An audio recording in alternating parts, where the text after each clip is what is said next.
Ito tayo pati sa ano, sa ginagawa nating Nissan Patrol dito. Pinapagawa kasi nila to. Kasi hindi gumagana.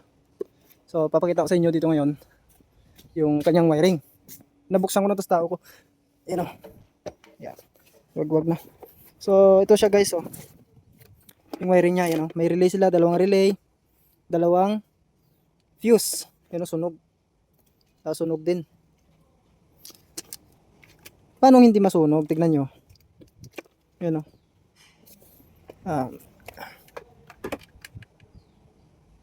Yan. Nakapatay yung susi. Nakadiretso yung supply. So masusunog talaga yung fuse dyan. Dapat yan, pag nagkaroon lang to ng supply, pagka nag-unang susi. Tapos ang isa pa, nakakunik ito, hindi magkakaroon ng supply yung switch dito. May dalawang switch ito, yung switch niya. Hindi magkakaroon ng supply yung switch na to kapag hindi ka naka-high. Ibig sabihin, kinuha nila yung supply sa high beam. 'Di ba? Ayos. Tapos, pangatlong problema pa. Naglagay sila na ng dalawang switch, pero maalin man sa dalawa nito, bubuhayin mo, umiilaw na doon yung dalawang ilaw na malalakas doon sa unahan. So, anong silbi ng dalawang switch nila? Kung pagbuhay mo ng isang switch, tapos yung ang dalawang ilaw doon sa harap ay nabubuhay na. So, walang silbi, di ba? So, ngayon, ginawa natin, pinagbukod natin. So, naguguluhan yung ano ko dito, yung mga tao ko. Kaya, sabi ko, sige, antayin nyo ako makabalik dyan kasi nag-road test ako kanina. Makabalik dyan. At tuturuan ko kayo ng malupit na magic. So, ito na, ano ko na. Nilagyan ko sila ng ano, ito. Ito yung sa switch na. Yan. Ito dito sa switch. Tapos ito magiging ground. Tapos ito, separate na, ito yung supply galing sa ECC. Pag nag-unang susi, magbabato dito ng supply. Nantay ko pa yung fuse holder. Tapos yung ito, yung 87 niya, magbabato to papunta dun sa ilaw sa taas, yung mahaba. Tapos yung itong supply naman ng isang relay, magbabato sa dalawang bilog na ilaw. Okay? So ganun maglinya. Ganyan. So biniba na natin. So ito naman, manggagaling to sa magkukuha to ng supply sa ECC din. Sa ECC din natin kunin to. Yan. So yun lang, ganun lang kasimple. Alam niyo bang sabi ng mga tao ko, mga bata ko dito, sabi nila, dapat daw mag-apply na ako ng instructor sa college nila dito kasi yung nagtuturo daw sa kanila kasi may dalawang UGT ako dito at saka yung isang mekaniko ko ay galing doon sa college. So ano daw, hindi daw marunong. Kaya yung mga nagagraduate, nag-wiring ng puro direct, iwan ko na lang. Alam mo, kanda sunog-sunog, buti hindi nasunog yung sakyan na ito. Sabi sa akin, dapat pala daw mag-apply na ako ng instructor doon sa college nila kasi magaling daw ako mag-wiring. Parang minamagic ko lang daw kasi hindi nila masundan. Pero pinaliwanag ko sila ng ayos sa kanila yung ayos para matutunan nila. So ginawa daw magic daw. So ito na. Nanantay ko na lang yung fuse holder na single, 2 piraso yon para ilagay ko dito. Yan. Yan. So yun lang guys, ito sa ground to pupunta. Ito dito natin ilalagay yung fuse sa 30 na to. Okay? So ganun lang.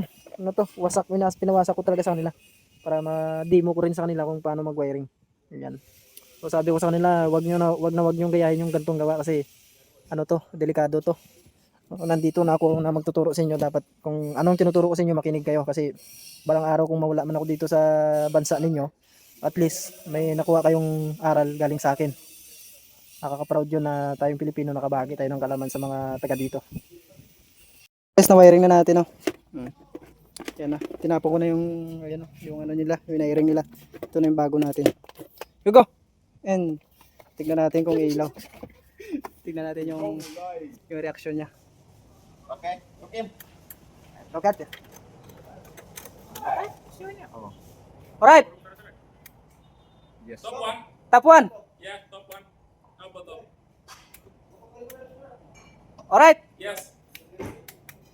Magic eh. Magic, yeah. You do your magic. So yan guys. Nakita nyo naman. Gumana na. So tayo mag-wiring. So papatape ko na lang sa kanila to na 1 pla. You tape this la. Switch with. This la switch ya. Nga 2 pla.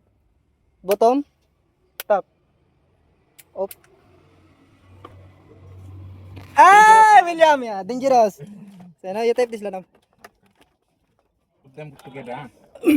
Like this. Okay. This. Alfred is yan. Alfred. Okay. So yan guys, okay na. So papatape ko na lang sa kanila. Ayan. So kasi may road test pa ako na isa. Ganun lang yung buhay guys. winairin natin ng 2 minutes ata. So, kailangan ko na silang iwanan dyan. Tatip ko na yan sa kanila. So, i-check ko na lang sa kanila. Yung tape good flat tape Yeah. Not Travis. So, papatip ko na lang yan sa kanila ng ayos. Tapos ito. I-road test ko muna to. So, kailangan ko tong i-road test muna kasi nandiyan na yung customer Ayan yung laking tao pa naman yan Baka pag di ko na i-road test to ano oras na kasi? Ano oras na? Mag alas 4 na. So, kailangan kong i-release to sa kanya dahil nag-aantay siya. So, yun. Papawiring ko na lang yun. Papatape pala. Pagbalik ko mamaya, i-check ko na lang. Parang quality control. Off! On! On top! Tap, on top. The other one switch. Bottom, on top. Other one switch. Headlight. Good. Off. Right.